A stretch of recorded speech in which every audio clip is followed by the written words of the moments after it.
Welcome, soul friends, to our Facebook knowings. I wanted to thank you all for the brilliant questions that you've sent to us. And though, of course, I can't answer all of them, I wanted you to know that I do see them all. And I'm sending you great love and the most radiant light.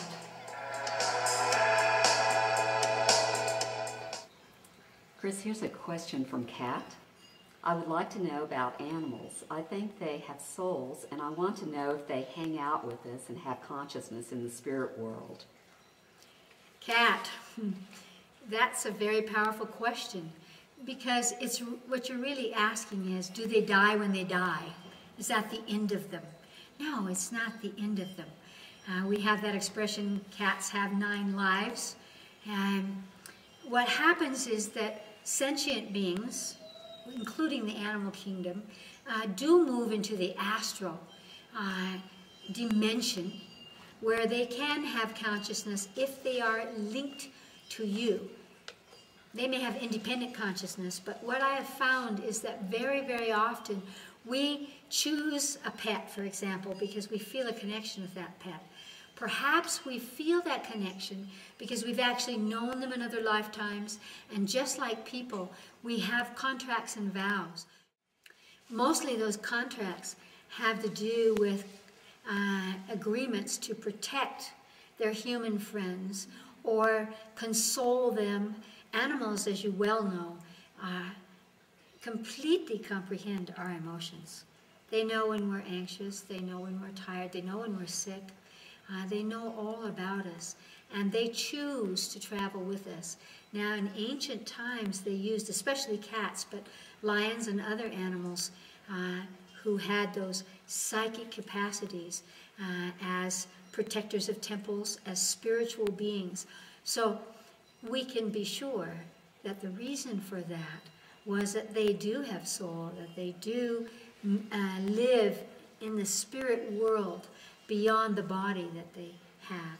I feel that they can return in new bodies to the same people in new lifetimes or even in the same lifetime.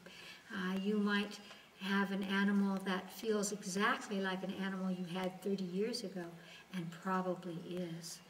The most important thing is to not have that question because you feel that you can't let go of an animal that's died, or emotionally you feel that you can't go on and love another animal. You always want to be in the moment and call forth anyone who wants to join you so that you can give them love and they can give you love.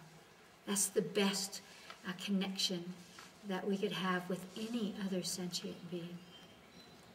Thank you, Kat. Chris, this is a question from Nick, a former Nijoni student.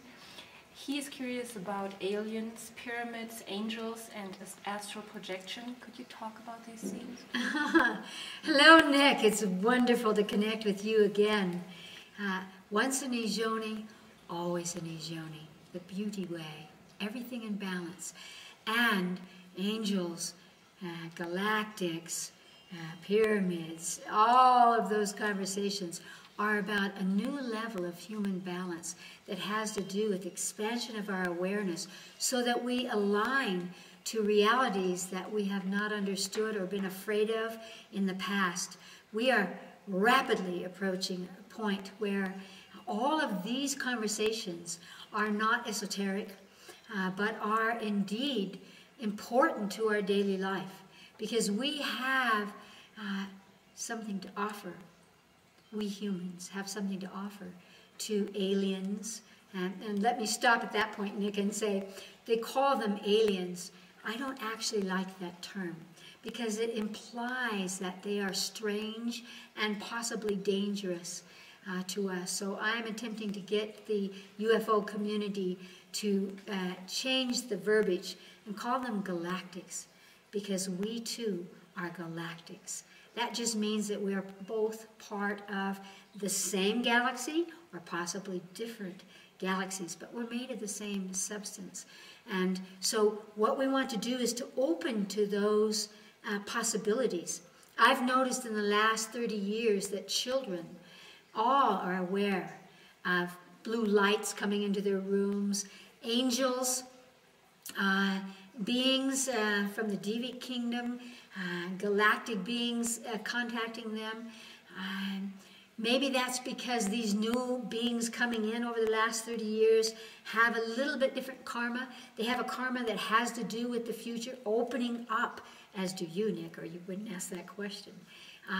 These conversations, because indeed we will be traveling off this planet. We are already, of course, having connections and contacts with beings who are coming into this planet. And so there's a harvesting that goes both ways. What can we learn from them? What could they give to us? And what could we give to them? So what I would say to you is explore it all. And of course, at Nijoni, the way we would do that would be to look inside.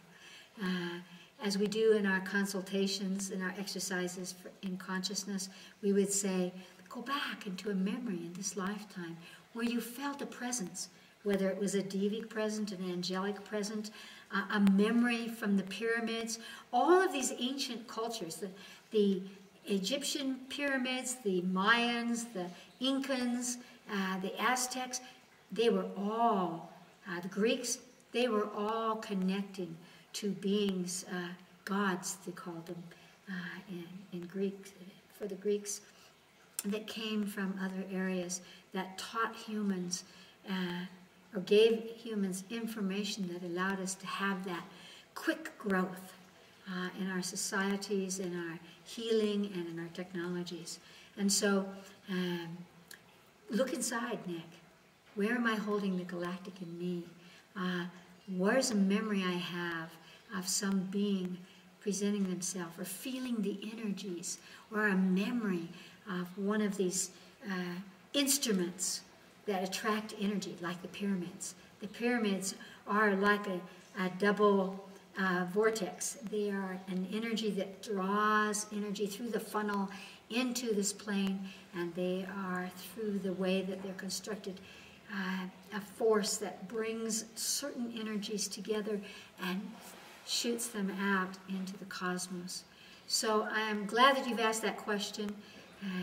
It's time for us to practice, not just talk about it, but begin to practice and discover from within us, what are our connections? You know, we all humans have Devic, angelic, and galactic DNA. That means we have constructs. The essence of our form, the essence of our consciousness is constructed through matrix that describes and holds the essence of these qualities that belong to galactics, to angels, and to other beings. And so you want to begin to practice that exploration and just allow it to flow through you and radiate it out. For example, Nick, and all of you out there, if you felt, I'm an angelic being, and you imagined that you were drawing that angelic energy from the cosmos down to the top of your head and extending that angelic vibration out from you into the world, you would attract other angelic beings to you, and people would see that in you. The same is true for galactics.